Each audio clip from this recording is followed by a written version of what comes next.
For those of you I haven't met, I'm John Kania. I'm a managing director at FSG and a card-carrying member, as I hope all of you are or soon will be, of the collective impact movement. Woohoo! Yeah, let's give a shout out to that. For the past 4 years or so, I've been heavily involved in researching and writing and consulting on collective impact efforts, and more recently over the last year have worked with my colleagues at FSG and our colleagues at Aspen, as well as our co-catalyst partners in the Collective Impact Forum, the United Way International, the Forum for Youth Investment, Grant Makers for Effective Organizations, Community Solutions, and the Tamarack Institute for Community Change. I hope some of you have had a chance to meet Liz Weaver, our Canadian colleague from Tamarack. Liz is very cool. She is so cool. And I have to tell you, I just feel, I feel lucky to actually know Liz and many of the folks in Canada that I've been interacting with, particularly over the last 3 or 4 years. They're doing some really interesting systems change work up there and having a dialogue that, frankly, we're not yet having enough of in the United States. So it's been delightful to have Liz here. And Liz, thanks so much for coming. So we're going to spend the next hour and a half until 9:30 on the topic of complexity and embracing emergence. And if I were to retitle this session, I might call it Getting Real About How Social Change Happens. Getting real about how social change happens. See, I've been doing this work for 14 years, since about when FSG was founded. But particularly over the last 4 or 5 years in terms of engaging in collective impact, one of the things I'm concluding, and I wonder if you agree or not, is that most of the people in a position with the resources, the influence, and the power to affect social change don't really get it. They don't understand how social change happens. And that's a problem. That's a problem.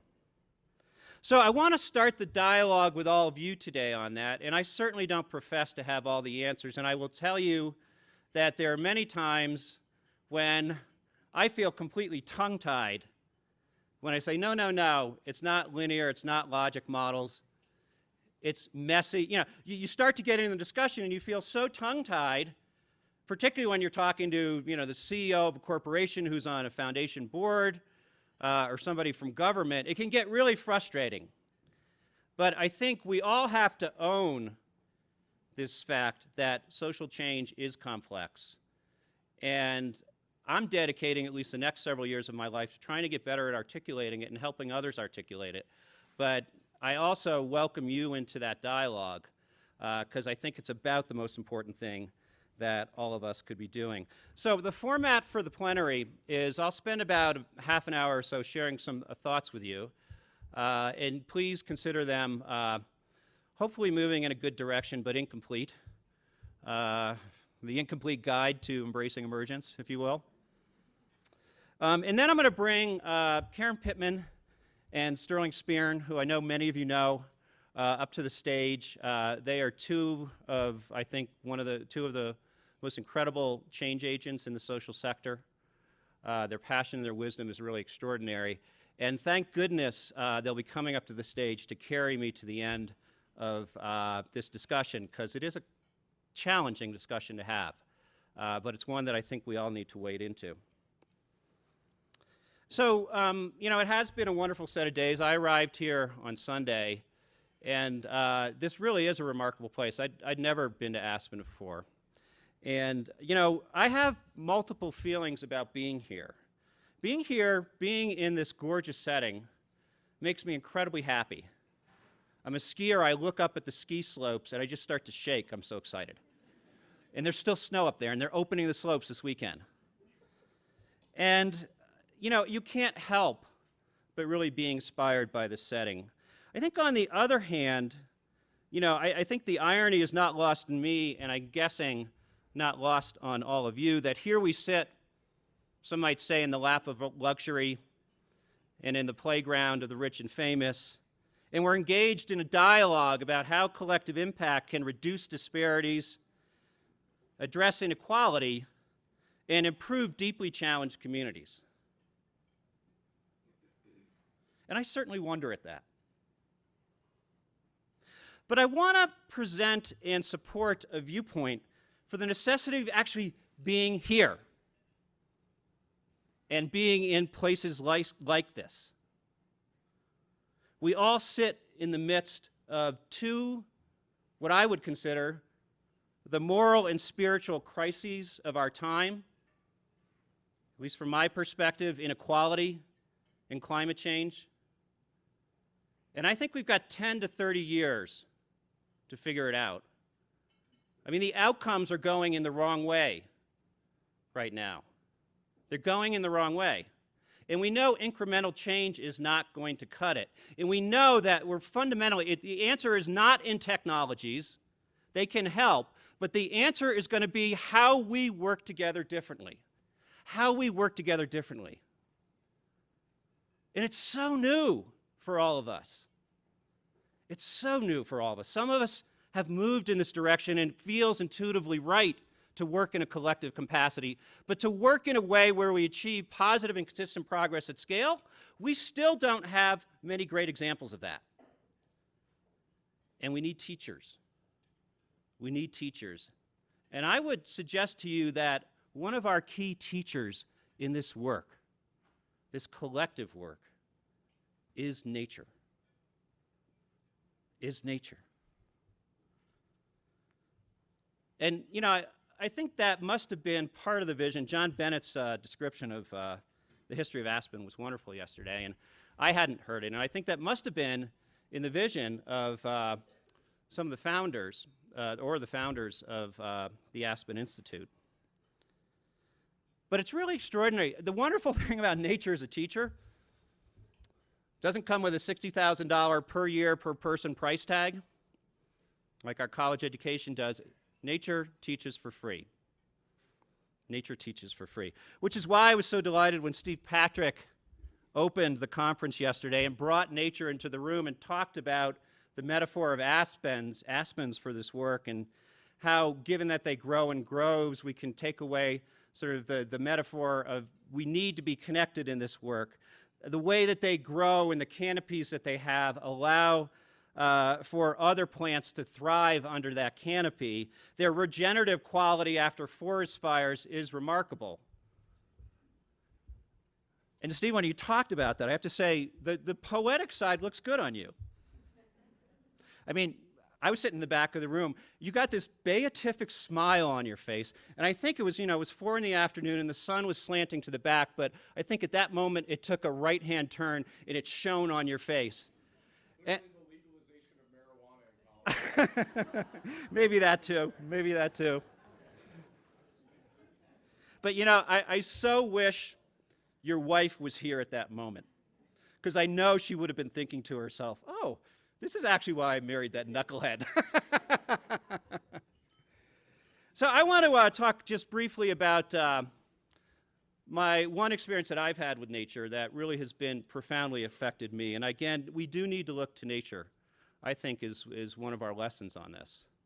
The whole where did the concept of systems come from, if not ecology and ecosystems?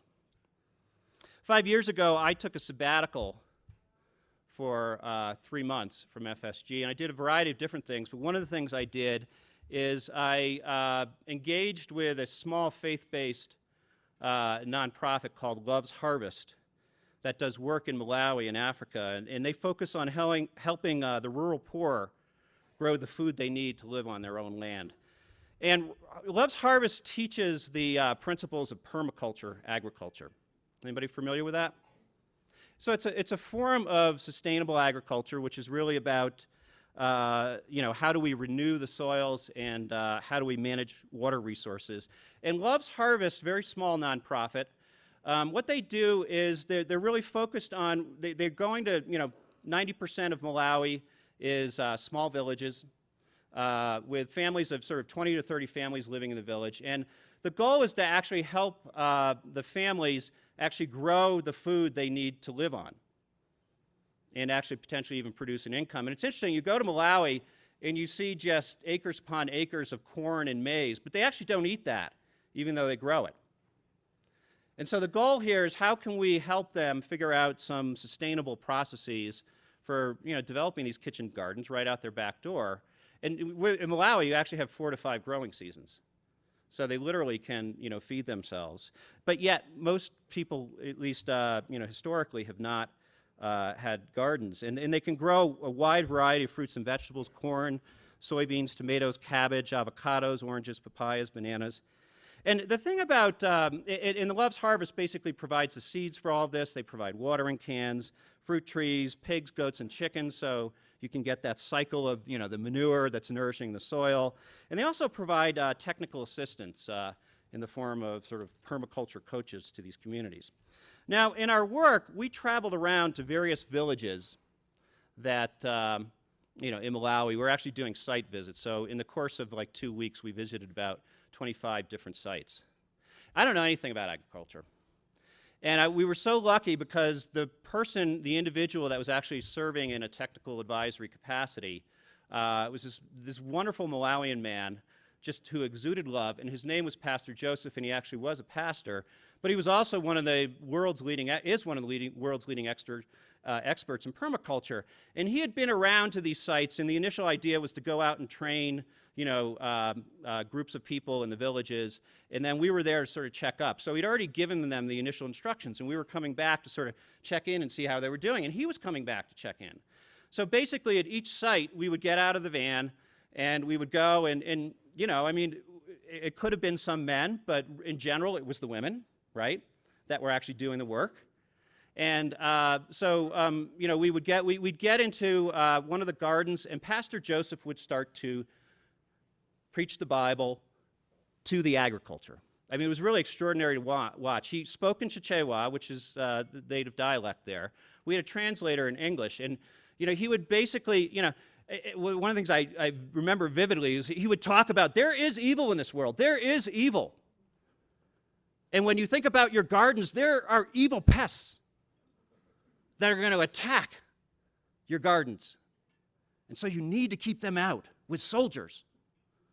Onion, garlic, lemongrass actually prevent the pests from getting to the fruit. And I'm so down on his hands and knees, grabbing the onion and the garlic and saying, these are the soldiers that keep people out.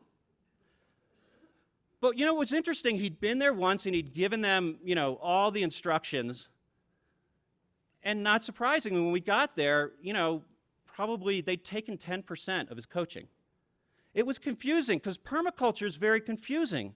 It has its principles of sustainability.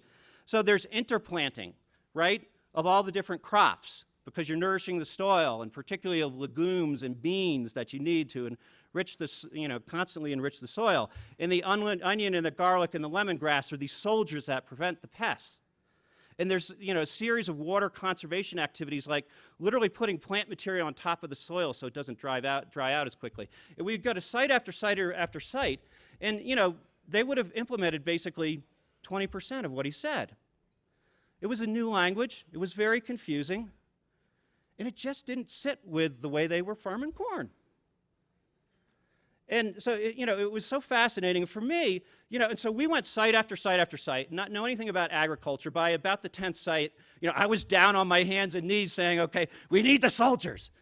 And so learned just from those repetitive sort of site visits about permaculture and how different it is and how different it looks than the monoculture that we see in many parts of the United States, for example, where you have crops in rows after rows after rows, and then maybe another set of crops in rows after rows, and all of this, irrigation, water upon water upon water. It was so different. And, I drive through the Midwest and I see these things. Historically, I would say that's beautiful.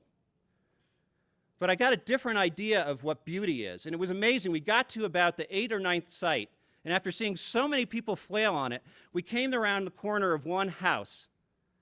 And first of all, it was both the wife and the husband smiling, and then there was their garden. And the plants were planted on top of each other. It was messy and fruit trees, and but it looked like Eden. It looked like Eden. And I have to say, I actually sat down and I wept just to see this. And I bring this up for two reasons. One is, the lesson that nature teaches us about diversity and how that's how we're meant to be. That's the sustainable way. And the second reason I bring this up was just the experience that I had in seeing something so totally differently. And finally getting it. And that's where we are when it comes to how social change happens. I've been very much on a learning journey myself. And as we've gotten deeper into our collective impact work, it's become very clear to me that we're thinking in a way too linear and logical fashion, and we need an alternative discipline for this work that we do. And so we've started to jump into this, but what's so encouraging to me is as tongue-tied as I can get on this, when I'm having conversations with practitioners like you, and we talk about the way social change happens, there's an incredible consistency to what we see, those of us that are actually doing the work. We just have to figure out how to explain it. Because there's a whole set of people that we can help who have resources and who have influence and who have power, and frankly, I don't believe most of them are evil. I think most of them are good. They just can't see it. So how can we help them? How can we go from something that feels intuitively right in terms of how social change happens to something that, all of us understand? All of us understand. So that's what this talk is about. How do we embrace emergence? And the more I've gotten into this, and I didn't start here with when we first put out the collective impact article, I knew nothing about complexity. Zip. But the more I did the work, the more I said the existing paradigms don't work for us. They don't, and we have to have different ways of describing this work. And it's wonderful, the 5 conditions for collective impact, and I'll talk a little bit about why those make sense in the context of complexity. But in and of themselves, they don't describe how this work happens. What they do describe is how you set up for the work to happen. So we've got to move to that next level, and I really welcome and invite all of you into this conversation because you're here because I think most of you believe this, that we don't have the right language for how social change happens. And maybe what I share today is the wrong language. I've found it helpful, but we need to figure out what's going to work for us. So consider this, very early stages in this conversation. So I love this quote. I'm sort of a aficionado of obscure religious texts. And I love this quote: how much we can accomplish in this world depends on how much we can see. And I think when it comes to complex systems change, we're looking in the wrong direction. And most of the people who have the resources are looking in the wrong direction. And we've got to start first with where do we look? And a framework that's been helpful for me, and if you've heard us present before, we use this a lot. This is just a starting point, so I think I've got some new stuff for you for those of you that have heard the spiel before. But this is the right place to start. And this comes from David Snowden, who's from Canada. Shout out to Liz and her colleagues. It's a way to think about sort of how problems what are the nature of problems that we confront? And David, who's a complexity theorist, talks about 3 types of problems. The first are simple. Simple problems are ones where the answer is known in advance. It's, the good metaphor is a recipe. If you sort of If you're baking a cake and you have the ingredients and you mix them in the right order and you preheat the oven the way, you do all the stuff the recipe tells you, 95% of us will succeed. It's just a recipe. That's a simple problem. Then there are complicated problems, and the great metaphor here is like sending a rocket to the moon. No average bear can send a rocket to the moon. You need expertise, you need technical capacity, but if you have the right sort of protocols, et cetera, you can actually predict what's going to happen. Just like developing a vaccine, you actually build experience over time, and where you head, in the future is predictable, somewhat predictable from what you've done in the past. And that's a complicated problem. And then there are complex problems, and the wonderful metaphor is like raising a child.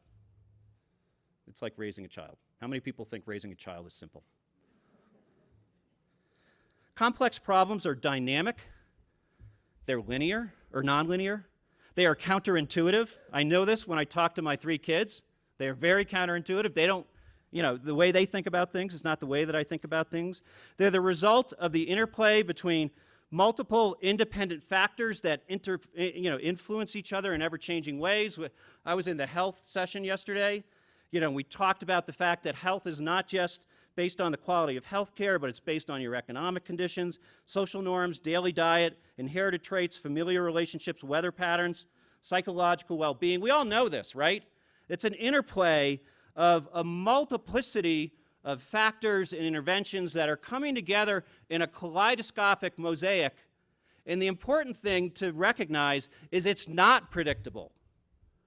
It is not predictable.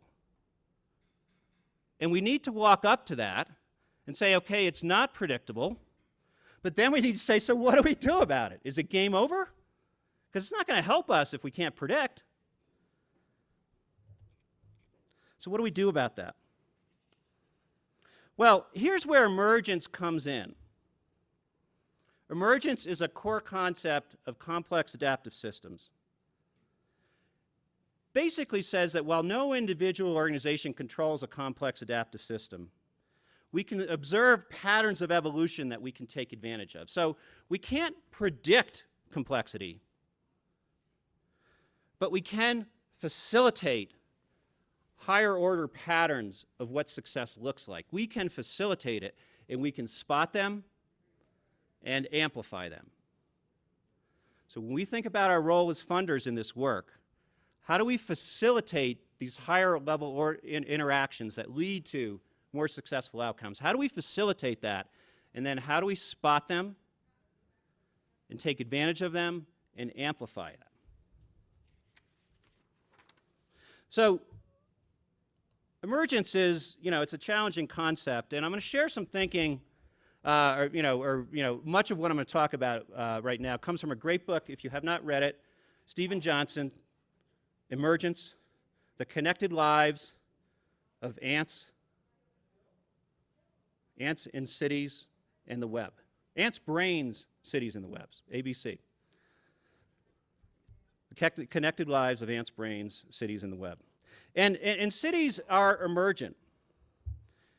And it's, that is a quality of how cities go over time. This is a picture of 12th century Florence. And what you'd find in 12th century Florence is the same that you'd find today, is that certain neighborhoods and guilds have silk and leather and gold have organized themselves in certain areas of the city, and they're still there today.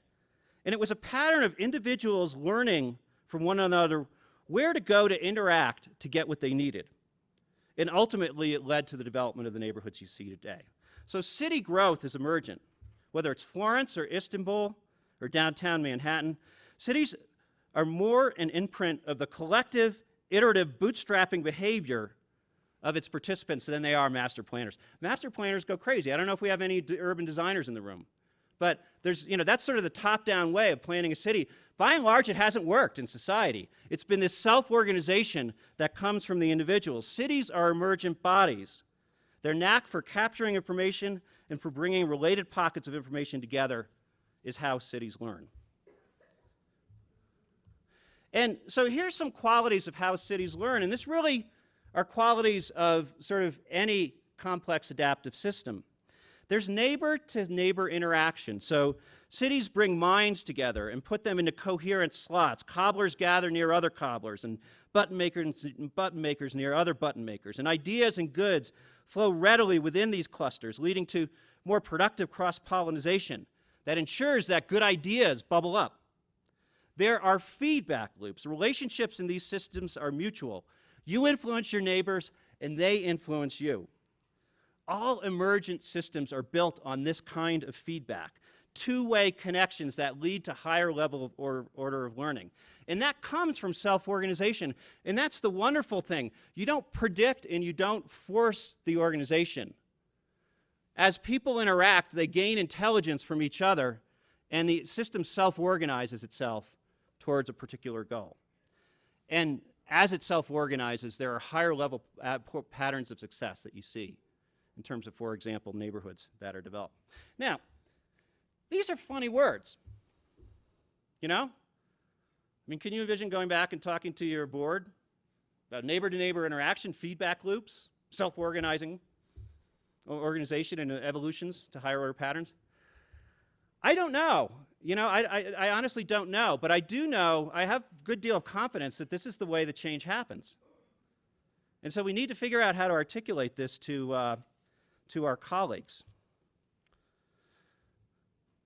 But for today, let's sort of understand that emergence is a quality that allows us to manage complexity, that we can facilitate emergence of higher level orders of learning and more successful patterns. We can facilitate that. We can't predict it. We can't own it. We can facilitate it. And we can spot it and amplify it as funders. We can look for patterns of how other players within the system organize and take advantage of them. Now, a more familiar concept to many of us, I think, who are doing this work is continuous improvement. And that's a philosophy that came principally from business management, but it has permeated a lot of our work, the plan, do, check, act. And emergence is similar in the nature of, you know, in a sort of plan, do, check, act mode. We're thinking about sort of bootstrapping our way to higher performance. And emergence is just like that. I think the difference for me is that emergence has,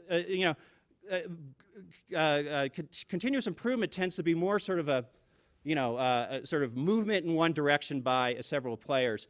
And if we've got a much more complex mosaic, but it's a similar concept that what we want to do is move successfully over time based on what we're learning. So, sort of different concepts, I think, for many of us. How are you guys doing? Are you with me? Okay. If you got through this part, the rest of it's going to get eminently more practical and real. So, okay, what I want to do is first talk about, okay, if we can't predict these outcomes, what should we be looking for? And I think in the work that we've done, as we've thought about emergence and outcomes, we've seen, three outcomes that we should be trying to spot. That previously unnoticed evidence-based practice or movement or resource from outside the communities identified and applied locally. The successful strategy that's already working locally but is not systematically or broadly practiced is identified and spread more widely. And three, local individuals or organizations begin to work together differently and therefore find and adopt new solutions. Now, what's interesting is I think most of us as funders tend to think about number one.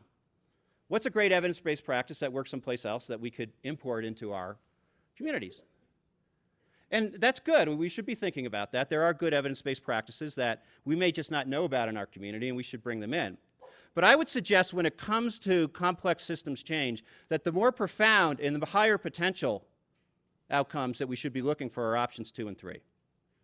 Options 2 and 3. Option 2 being we identify something in our own context that's working amongst our own set of participants and stakeholders, and we help to lift that up and spread it. And option 3 is an entirely new, different, nobody could have predicted it. Different way of working together. So I want to just give you two, actually pretty simple examples of numbers 2 and 3. What it actually looks like on the ground. So the first one we're going to talk about is a story. So we've done a lot of work supporting the Greater Cincinnati Foundation. Shiloh Turner's here, supports a bunch of different backbones in a number of different sectors. And we've supported the evaluation of their efforts. And Cincinnati, ground zero in collective impact, it's a pretty sophisticated community when it comes to collective impact. And Success by Six, which I know many of you know, is a national program for United Way, is very effective there. And the United Way serves as a very effective backbone. So the focus is on early learning. Now, they had a couple different work groups within this collective impact effort. And they brought together this work group to look at kindergarten readiness. And they brought together school principals, Head Start teachers, and kindergarten and pre-K teachers. And they looked first at readiness scores for what was happening in Cincinnati and northern Kentucky. And they found that the readiness scores were not great. But they had to get more information. But what they found when they were sort of looking at the information is that kindergartners scored low in a number of important areas for early learning: letter identification, rhyming, and alliteration. And a quick shout out to my colleague from FSG, Matt Duffy, who made this slide, because I think anytime you have Dr. Seuss in a presentation, that's a good thing. Can and man, cat in the hat.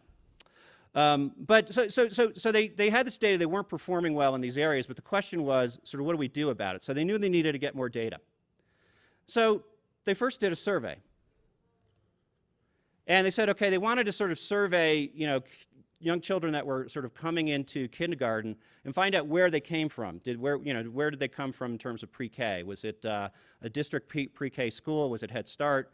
Was it daycare center that was in the area? We all know that that's a large part of what actually gets served, or what serves the population. Or was it family, friend, or neighbor?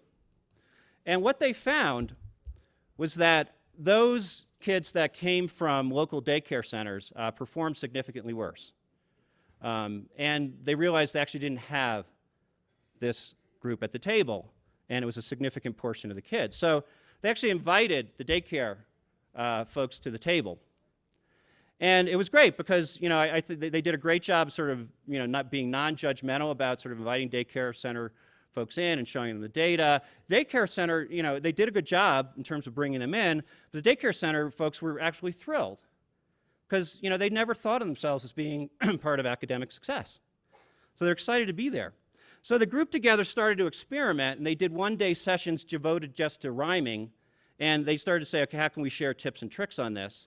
But that was sort of, experimenting. They actually made it into a strategy. The backbone supported helping them get pro bono training and support. And they created a community of practice among this set of players. And now they have a much stronger bond between the daycare centers in particular and the schools. So the results were pretty cool. First they looked at rhyming. And, following year after doing this, results went through the roof in terms of rhyming. And then they said, okay, we've learned that. Why don't we apply that to other areas? And they looked at alliteration, and then they focused on that the next year. And results improved considerably. A practice that had worked, that had emerged, they were able to evolve and use someplace else. So that's an example of, we talk about the 5 conditions for collective impact. But we can think about this work, in a different way when we think about emergence.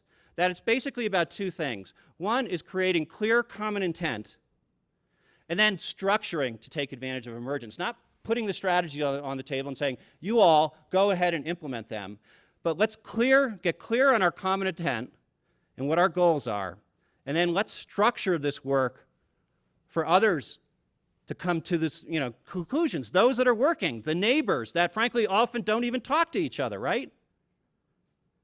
How do we structure this to take advantage of emergence? And that's a process of collective seeing, collective learning, and collective doing. And this is what differentiates, I think, when we think about continuous improvement.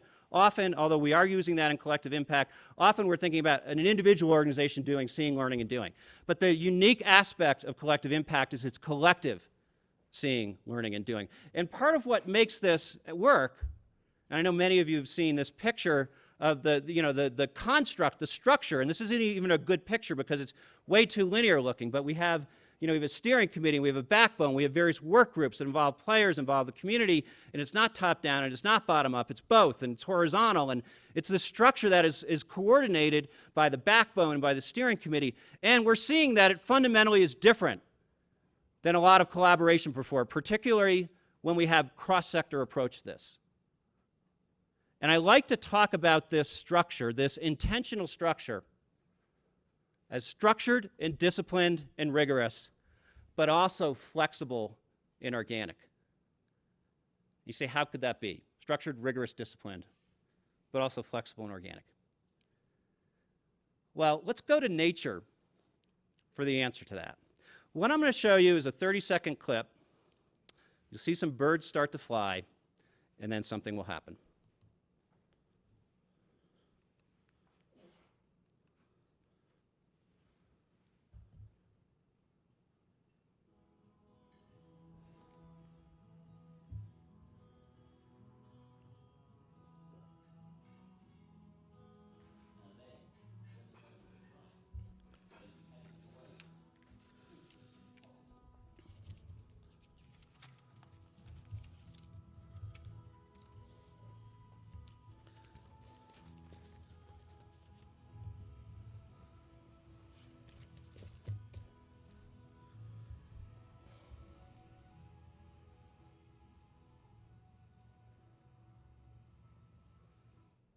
So there you have it. Structured, rigorous, disciplined, flexible, and organic. So scientists have studied why it is that birds flock, bees flock, fish flock. Anybody know? There's basically 3 rules that they've been able to sort of simulate that lead to flocking phenomenon. The first, and you got to think about it as a bird. If you're a bird, fly at the same speed as your neighbor. That's rule 1. Second rule is, if you're a bird, stay equidistant from everybody else. And the third rule, which I think is probably the coolest, is when you turn, always turn towards center. When you turn, always turn towards center. And that will create this flocking phenomenon. And what's even more cool about this, what's more interesting, first of all, if you take away one of those 3 rules, the flocking phenomenon goes away. But if you have those 3 rules in place, the flock, and we know that, you know, we hypothesize that some of the reasons that birds flock is to sort of strengthen numbers, avoid predators, et cetera. The reaction time of the flock is 50 times as fast. 50 times as fast as the reaction time of any one individual bird. Inequality, climate change, 10 to 30 years. We need a reaction time that is 50 times as fast. And we aren't going to get there by trying to push out answers. It has to come from those involved in the work. And here's my permaculture moment of saying, God, have I been thinking about this in the wrong way for most of my adult life? I've been in strategy for 30 years. And in strategy, we were all taught, come up with the strategy and push it out. And maybe that works for companies, and maybe that works for certain interventions, but it doesn't work in collective impact. It does not work in complex systems behavior. I know I'm running a little off. So here's the thing that we all need to get comfortable with, and I think is at the core of how social change happens. Our current predominant behavior in the sector is that we predetermine solutions, and then we push them out. We sort of say, okay, let the structure figure it out. Well, we need to do the exact opposite. For large-scale change, we need predetermined rules of interaction. Think about our cities, neighbor interaction, feedback loops. Predetermined rules that help that interaction happen and allow the emergent solutions to emerge. And as we've gone through this, and I actually talked to a bunch of people who are complexity scientists, because we did not have this in mind when we came up with the 5 conditions. I said, you know, can we think about the 5 conditions as sort of simple rules, like the 3 simple rules for birds flocking? Because you don't want 20 rules, but you have to have enough that you get that lined and coordinated behavior. The answer's been yeah. So I don't know for sure, because we'll never know, but what I observe is that communities that are engaged with the 5 conditions, that's structure enough to allow solutions to emerge, to allow the response time to increase dramatically.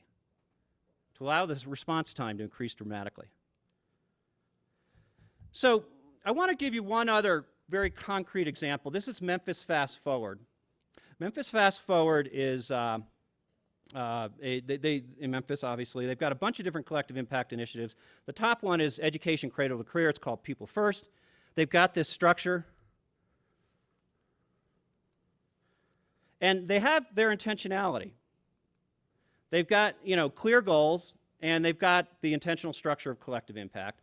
They've got 4 goals all over for their Cradle to Career initiative and 10 strategies. And strategy 8 is increase college access for partial completers with a focus on high school. So folks, it's part of the Opportunity Youth segment, right?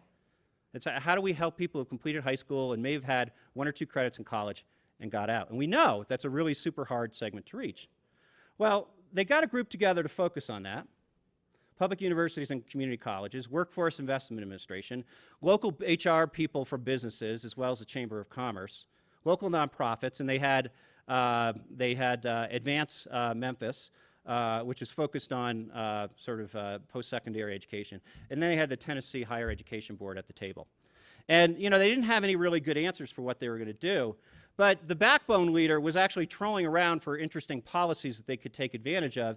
And he actually found that they have a generous, in Tennessee, they have a generous state scholarship program for, a certain income level that high school seniors were previously the only people that were eligible. But a policy change had taken place and had allowed for low-income adults that had, at least 12 hours of credit could take advantage of the scholarship to get through to graduation. Now, the challenge we know, many of you know, for partial completers is twofold. One, if somebody's taken a year, a course or two, and then they've dropped out, it's really hard to find them, right? They're sort of out of the system. That's part of the challenge with Opportunity Youth. And the second thing, how do you actually fund? If they've taken 1 or 2 credits and we've got to get them up to 12, how do you actually do that? And so this group sort of initially said, okay, well, can we get a grant? Can we get somebody to fund these folks?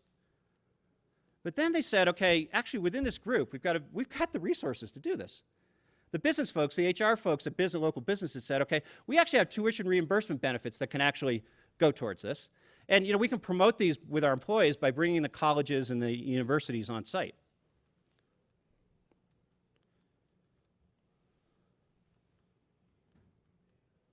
In the left-hand corner, bottom left-hand corner, the Workforce Investment Board basically said, okay, we have these unique individual training accounts that are funding that we have, that the folks that we're in contact with, we can actually bring in and pay for this. And we'll also promote this among our folks, just as the businesses said, we'll promote this. And the public universities and college, they had this experiential credit where they're saying, we will give students credit for their particular experience. And they said, we can actually apply that to this as well. And we will go out and talk to the folks at the businesses and also the folks that the Workforce Investment Board had contact with. The local nonprofit, Graduate Memphis, which was focused on college attainment, said, what our key skill is we're good at measurement. We've got that skill in-house, and we can actually track this cohort over time. And the state agency, the Higher Education Committee said, we know the policies well, and we'll continue to sort of help you guys think your ways through this. And so the results we have here was a new joint effort that was totally cross-sector, leveraging all these resources and assets, and no new money into the system. No new money into the system. So what I'm trying to convey is this nature that the way change happens is that we bootstrap our way towards our goals. And we want to be clear on what our goals are. We want to be intentional in our structure. But we want to facilitate and spot when that wonderful bootstrapping happens. It's as somebody characterized to me when I explained this to them, this is why I need you guys to help me with this. Oh, you're talking about intentional serendipity. And I said, yeah. That's how social change happens. But it's not the way that we're thinking about it now. And I'm going to leave you with a final thing, and then I want to get Sterling and Karen up here with me. So complexity scientists have looked at sort of what's the effective leadership in complex systems and complex situations. And it's not what we typically associate. It's not decisiveness. The number one quality for a leader in complex situations is inquiry. And I know you guys are a really curious bunch. Just look at that learning wall. You have a lot of questions. And if you followed this, I'm sure one of your questions is, well, what do we do about this? You know, if this is the way social change happens, what do we do about this? And I'm too clever by half to have to take that question on by myself. So I'm going to invite Karen Pittman and Sterling Spearin up here, and we want to create a collective conversation about this as we go forward. So thanks very much for your comments, and Sterling and Karen, if you could come up.